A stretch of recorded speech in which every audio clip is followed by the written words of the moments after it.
So today I went to Wexford Art Centre 11 a.m. in the morning to listen to Ciara Roach, the painter, Wexford based, and discuss her work, the last 10 years of her work.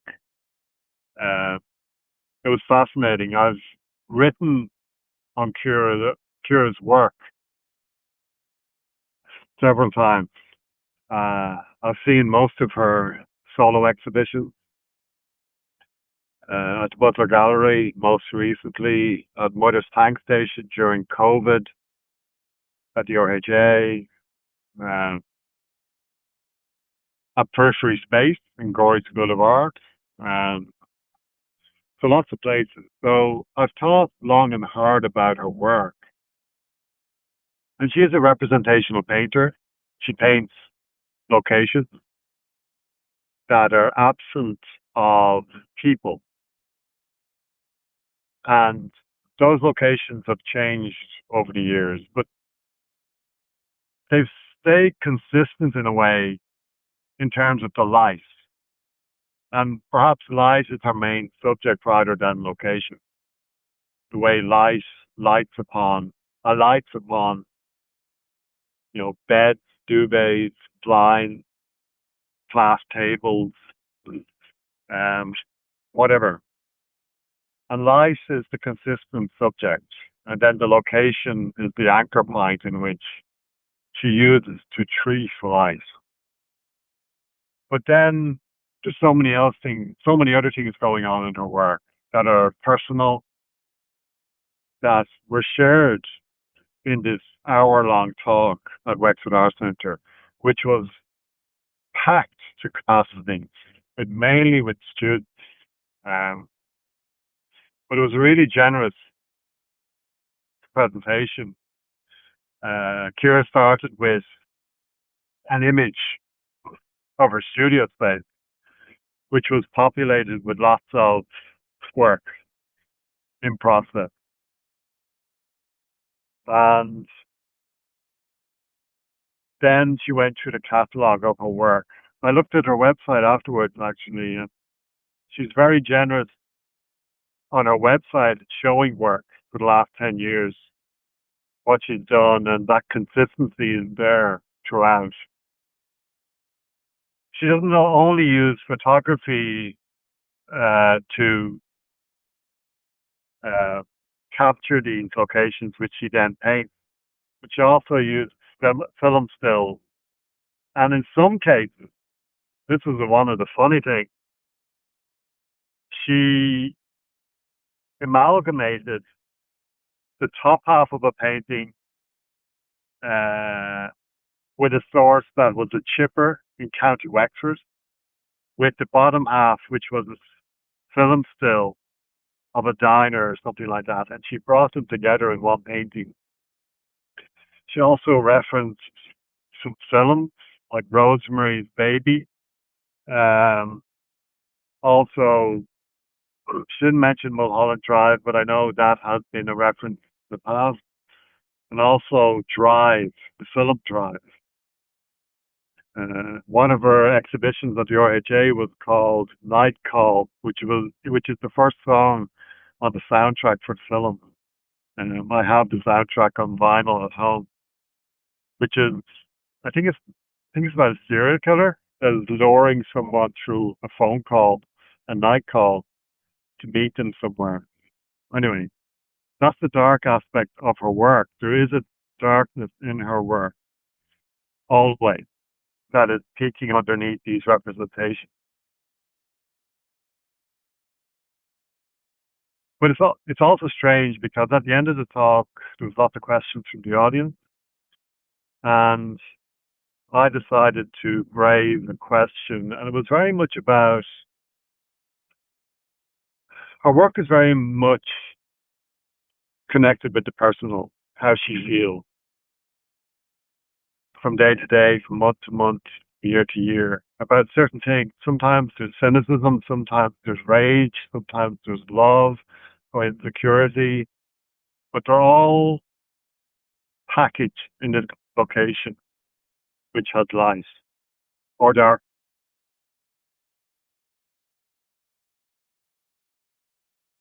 And I asked her at the end of the talk, when she expresses all these things into a painting, she transmutes it or transforms it into a painting. How does she feel afterwards? Uh, because in a way, in those settings where you're talking about your work and you're bringing the personal into your work, you're breaking the fourth wall of painting, that enigmatic signifier that the viewer doesn't have in the gallery space. They have this press release, which is generally speaking fake. It's a kind of convention. It has to either flatter the artist in some way or um, be filled with theory or some socio-political event that is current. And by breaking that wall in this space, you're allowed in to all the personal and all the banal stuff that makes up these paintings, which in the gallery space they may seem more enigmatic, especially for the collector and the market. And you're always wondering about that to and fro. But I asked her about, how does she feel after expressing this stuff on the canvas, and and she said she feels better. But there's something going on through the process of painting. Uh, I'm saying this in a general way that, especially when you're attached to your own subjectivity in a deep way, but also distant from them, you you painting does something for the painter to work through these certain things. Now, it's not this cliche of the depressive artist or anything like that, but really there is something I'm really interested with respect to the motivation and drive behind the painter to be isolated in the studio, or the artist in general, to be isolated in the studio and to do this thing called art, make these objects, and what comes after, especially in the wake of this pleasurable process, which definitely came across in the presentation that, Kira works wet on wet. And she spoke about how if a painting dries, then she's lost it. So she's working wet on wet. And she has influences like, John Singer Sargent uh, in the history, in the canon, but also contemporary painters like, she mentioned Luke Timon, but also Jenna Gribben, who was a painter who was really discovered during COVID.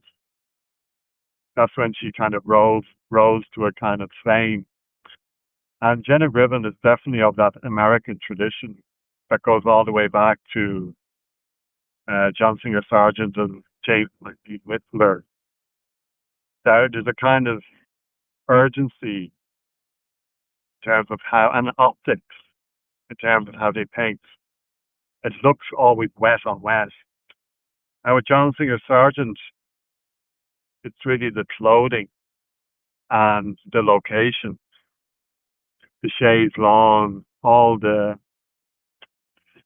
18th century furniture or 19th century furniture that decorate these locations that are so beautifully painted. Not so much the face. The faces are economical, but they're like porcelain in contrast to the dresses and the location and the furniture. And Jenna Gribben, and also Jenna Gribben and Sargent are dealing with people, and Kira is dealing with spaces that are suggestive of people, like the open door into a car, or all the seating. Like one of her first paintings, which she painted on location, but it could have been from a photograph, was down in Lismore Castle Art um, back in 2016. and it's on a tennis court. And actually, it's good to come to this part because tennis courts, as I was speaking to earlier, have become something that I myself am interested in relation to this proposed painting in Turi zine. Anyway, the tennis court came up today. It's weird how these things happen. This is from 2016, and it just shows a chair in a tennis court. And the tennis court is only suggested chalk lines or painted lines, whatever they are, in Lismore Castle Art. And there's a tennis ball underneath the chair. Now, these are only postcard sized paintings. And then there's another stray tennis ball over in the right corner. And it's just that stray tennis ball that makes this painting so great. And it was weird in the theatre in Wexford Arts Centre where this postcard sized painting was blown up to a monstrous big painting, but it still worked on that scale. And Kira talked about this movement into scale, and she wants to continue movement in scale, big painting, and how that transition, I think, for all painters is massive, going from small postcard paintings to 8 foot across painting. And yeah, there was something, but then in our large work, there's an economy as well. They're more monochrome. You know, you can actually you could actually name them blue paintings and magenta or pink paintings. Um, but still, even though there's figures suggested in these spaces, um, they don't really exist there. And you could come up with a cliche um, that without the figures, the viewer can enter them. That there's no one possessing them, um, and that allows an invitation in, and that also allows an invitation to interpret them or read them in some way. That is yours. Um, yeah, but yeah, just an unbelievable talk. Really straight, no jargon. Not like the jargon here. But because it was so straight, it kind of generated jargon. Like at the moment, I'm rereading this book by Jacques Rancière. It's weird how I've tapped back into Jacques Rancière because I resisted him when I was doing my MFA in NCAD, because he was just so trendy. And as a contrarian, I decided not to read them. And I was influenced by my supervisor, who I adopted, and she adopted me, Joan Fowler, in NCID. She wasn't my real supervisor, but she ended up becoming my supervisor by default. And she had rejected him in a way. She was getting me to read Jean-Luc Nancy on Community and all these kind of French theorists, but also American and German. It was about Raw. I was introduced through Joan. And but yeah, I think painting in this new text I'm reading, I think it's painting in text. And Rancière, I've only read it halfway through, so I'm going to reread it. You have to reread these texts because they're so layered. But Rancière really locates aesthetics in the last 200 years. Before that, art was something new, but today, in the last 200 years, it's become this term, what we call aesthetics. And he talks about how painting, its relationship to language, to text, is in its poetry. Um, Poetry being a linguistic expression, painting not so much. But there's something about the poetry of painting connects it with language. Now, this is what I've garnered from it after reading only halfway through it, and needing to read it again. But there's something I've always liked the relationship between text and painting, even though there's a resistance, especially on the part of the painter, to adopt language in that way. There's always a resistance. But somehow that resistance brings language, poetic language, to the surface. And if we think about Kira Roach's work, there's a poetry in terms of how she she paints in this kind of economical way. She drafts it up rather than projects it, so she's not looking for photographic realism.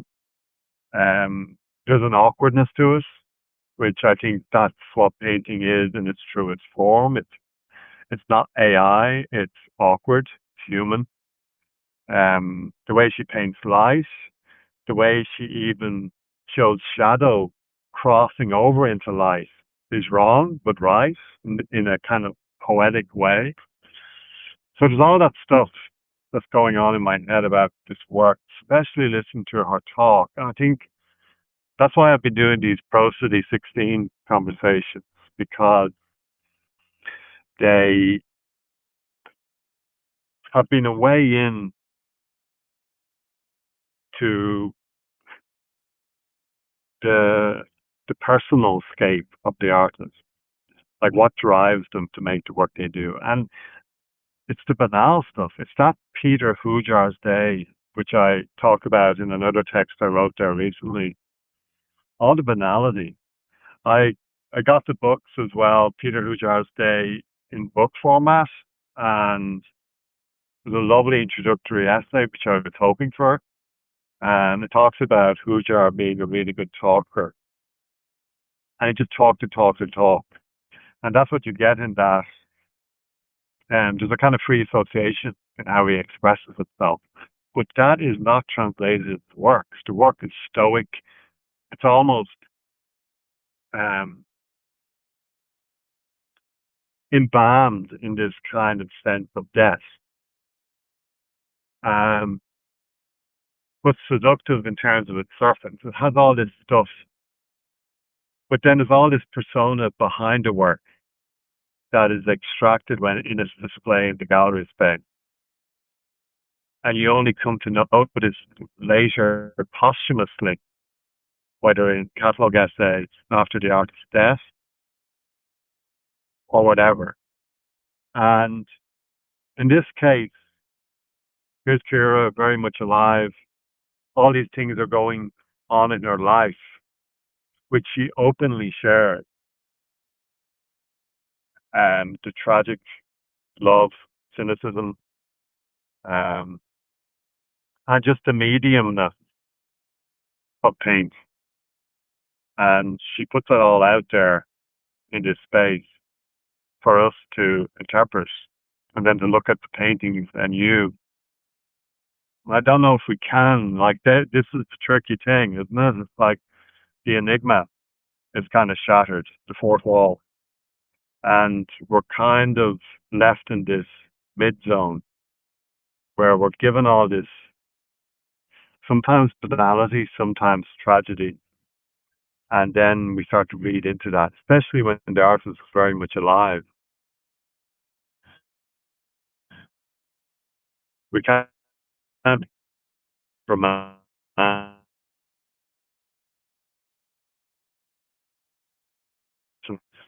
Uh, um, if Kira gets at it, I think just one of the best talks I've been to in years. Uh, um, just open, no one sharing it, no one like me interrupting or positing questions. Uh, just her in front of her paintings. On screen, of course. That's that's the thing, isn't it? But yeah, I'll leave it there. I can't even see the screen here, but um, thanks for listening, those who are listening, and I'll probably pop this up later as a recording. I won't rewatch it. Thank you. Bye bye.